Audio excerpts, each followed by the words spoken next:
So hello, welcome back to my channel. সবাই কেমন আছো? আশা করছি সবাই খুব ভালো আছে, আমি খুব ভালো আছি।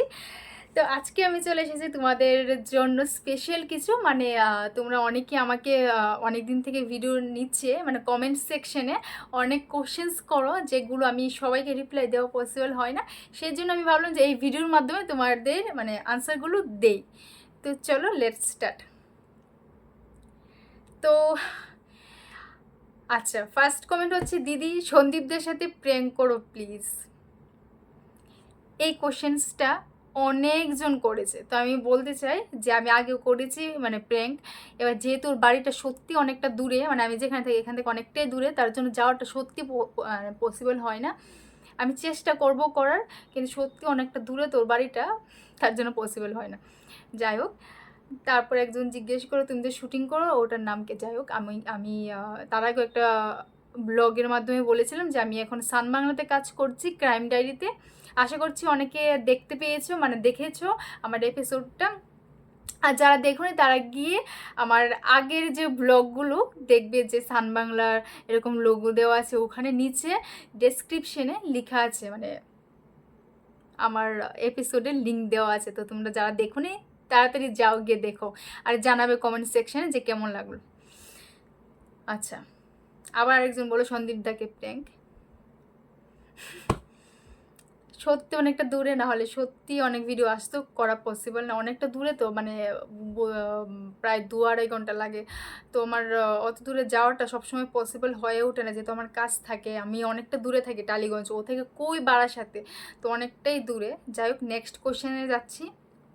আমি দেখে দেখে বলছি, এই বাবা অফ হয়ে গেল, 1 মিনিট।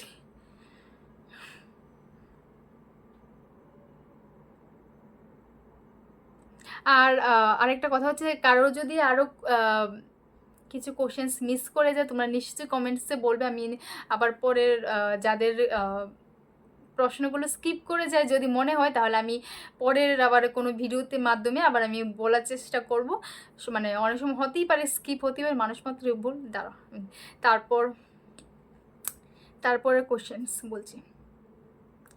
আচ্ছা, ও একজন বলল, রবিন বলে, যে তোমার অভিনয়টা খুব ভালো হয়েছে, আমি দেখেছি, থ্যাংক ইউ সো মাচ। আমি তোমার প্রথম থেকেই ভিডিও দেখি, আমার নামটা নিও, আমার নাম রবিন। হাই রবিন। ওকে, একজন জিজ্ঞেস করলো কীভাবে কাজের সুযোগ পাওয়া যেতে পারে, জানাবেন।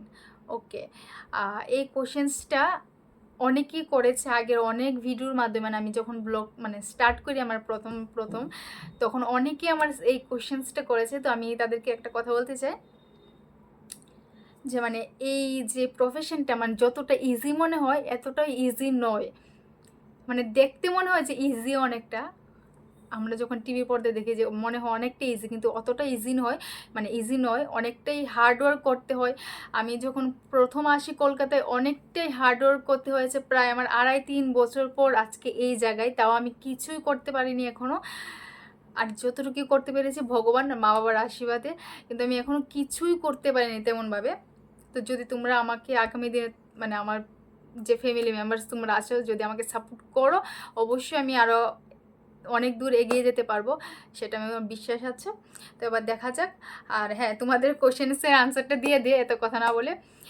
তো দেখো, আমি বেসিক্যালি একটা কথা বলতে চাই, যে মানে এই প্রফেশনে কিন্তু অনেকে আসতে চায়, যেহেতু যেমন গ্ল্যামার ইন্ডাস্ট্রি বা মানে খুব ভালো না, এই মানে এই প্রফেশনে অনেকেই আসতে চায়। এবার মেন কথা হচ্ছে যে এখানে এসে কিন্তু অনেকে ফেসে যায়।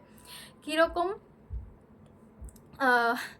এই প্রফেশনে মানে 1 মিনিট, সরি একটা ফোন এসেছিলো। তো এই প্রফেশনে এসে কীরকম ফেসে যায়, ধরো অনেকে মানে এই ইন্ডাস্ট্রির মধ্যে যেরকম রিয়েল মানুষ আছে, এরকম জেনুইন মানুষ যেরকম আছে, এরকম ফ্রড মানুষও আছে। ফ্রড মানুষ কীরকম, মানে আমি কি বলবো, মানে অনেক মানুষ কষ্ট করে আসে এই প্রফেশনে মানে এগিয়ে যাওয়ার জন্য, কিন্তু তারা মানুষের মানে এরকম মানুষ আছে এখানে, মানে ফ্রডের হাতে পড়ে যায়। মানে অনেকে বলে যে আমি তোমাকে, তুমি আমাকে এত টাকা দাও, তোমাকে হিরোইন করে দেবো, হিরো করে দেবো, বা তোমাকে একটা ভালো ক্যারেক্টার দিয়ে দেবো, এরকম অনেকে বলে। কিন্তু আলটিমেটলি কিছু না, টাকা দিয়ে কিছু হয় না। তুমি যদি কাজ করো, মানে তোমার মধ্যে যদি ট্যালেন্ট থাকে, তুমি কাজ নিশ্চয়ই পাবে, আর কাজ করলে তুমি টাকা পাবে, তোমাকে টাকা দিতে হবে না কোথাও, এটা মাথায় রাখবে ফার্স্ট অফ অল। যারা এই ইন্ডাস্ট্রিতে আসতে চাইছে, ওই প্রফেশনে আসতে চাইছে, তাদের জন্য এটা একটা আমি বলতে পারি। আর কি বলবো তোমাদেরকে। আর অডিশন অবশ্যই দিতে হবে, যেখানে যেখানে অডিশনের খবর পাবে দেবে গিয়ে আগে যাচাই করে নেবে যে সেটা রিয়েল কিনা। যদি রিয়েল হয়ে যাবে, কারণ এরকম প্রচুর অডিশন হয়, ফেক হয়। তো তোমরা গিয়ে আগে খোঁজ খবর নেবে, তারপর যাবে অডিশনটা দিতে। তো যারা এই প্রফেশনে আসতে চাইছো তাদেরকে একটা কথাই বলার, তোমরা নিজেকে অনেক বেশি করে প্রিপেয়ার করো। আর তোমরা চেষ্টা করো স্টুডিওতে ভিজিট করার, ওখানে গিয়ে ইপিদের সাথে কথা বলো, ফটো জমা দাও, ওখান থেকে যদি কিছু লাভ হয়। তো আর জেনুইন জায়গায় গিয়ে অডিশন দেবে, টাকা পয়সা একদম না, যেখানে টাকা পয়সা বলবে একদম ওখান থেকে দূরে থাকবে, ওটাই বলার। আর একটা কথা বলার আছে, এটা বলতে বলতে হাসি পেয়ে গেলো, ওই কথাটা আমার মনে পড়লো। একজন আমাকে নিচে কমেন্টসে বললো একটা ভিডিও নিচে যে দিদি তুমি সান বাংলায় কী করে কাজ পেলে, তুমি তো বাংলাদেশি। দাদা আমি বাংলাদেশি নই, আমি ত্রিপুরার।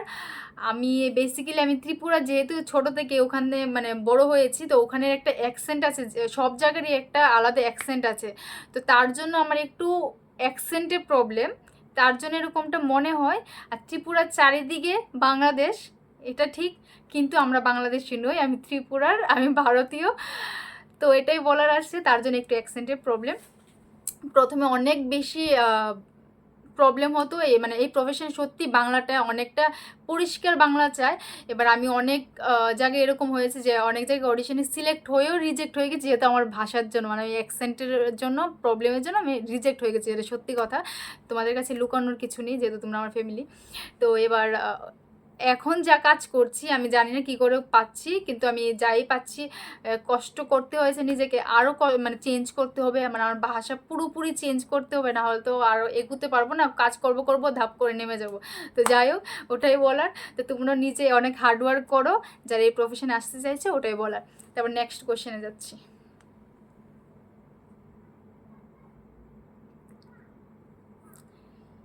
আচ্ছা, একজন জিজ্ঞেস করলো কোন চ্যানেলে পাবো, মানে আমি যে কাজটা করলাম সান বাংলায়, ওটা সান বাংলায় গিয়ে দেখবে, জুলাইয়ের 14 তারিখ মেবি, ওখানে গিয়ে পাবে, না হলে আমার ডেসক্রিপশনে পেয়ে যাবে।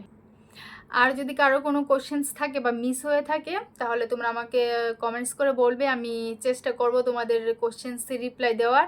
আর যদি না পারি, আমি মানে কোনো একটা ভিডিওর মাধ্যমে তোমাদের আনসার দেওয়ার চেষ্টা করব। আচ্ছা, একজন বলল ক্রাইম ডায়েরি খুব সুন্দর, তোমার অভিনয় সুন্দর ছিল। Thank you Tanushree, thank you. আচ্ছা, তারপর আচ্ছা, দিশা বলে একজন বলল নোটিফিকেশান আসার সঙ্গে সঙ্গে তোমার ভিডিও দেখতে শুরু করলাম, খুব ভালো লাগে তোমার ভিডিওগুলো। থ্যাংক ইউ সো মাচ দিশা।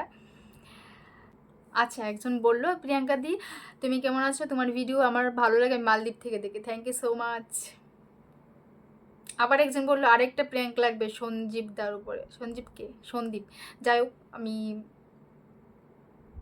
আরেকবার মানে আগেও বলে দিয়েছি, সত্যি অনেকটা দূরে ওর বাড়ি, যার জন্য সত্যি পসিবল হয় না। প্লিজ মাইন্ড করো না তোমরা, আমি চেষ্টা করি, মানে আগেও করেছি মানে ওর সাথে প্র্যাঙ্ক করার। তো মানে যেহেতু অনেকটা দূরে বাড়ি, মানে সত্যিই পসিবল হয় না। তো এই ছিল তোমাদের কিছু কিছু প্রশ্নের উত্তর। যদি কিছু স্কিপ করে যাই, অবশ্যই আবার আমাকে কমেন্টে জানাবে, আমি রিপ্লাই দেওয়ার চেষ্টা করব।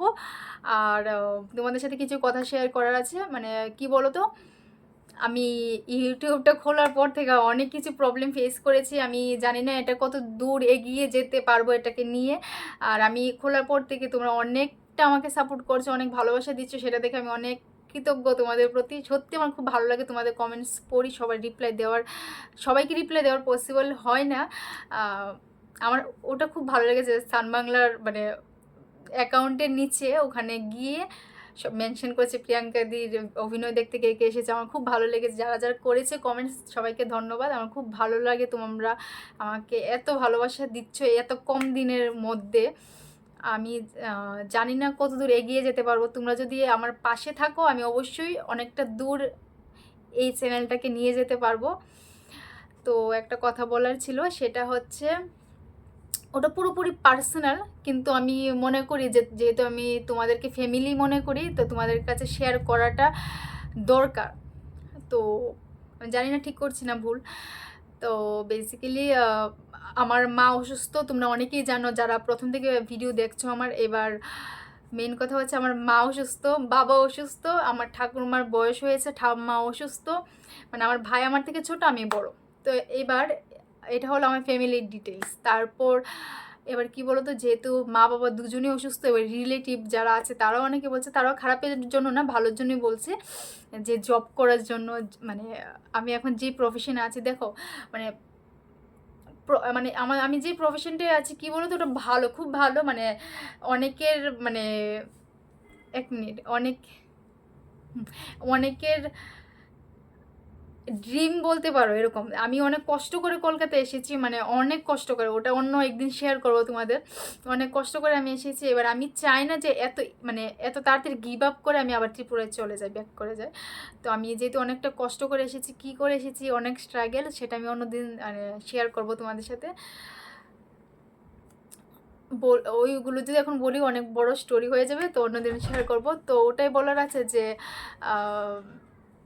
আমি যেহেতু এত কষ্ট করে এসেছি, আমি চাই না তো তাড়াতাড়ি চলে যেতে। এবার অনেকে বলছে জব করতে, প্রফেশনটা ছেড়ে দিতে।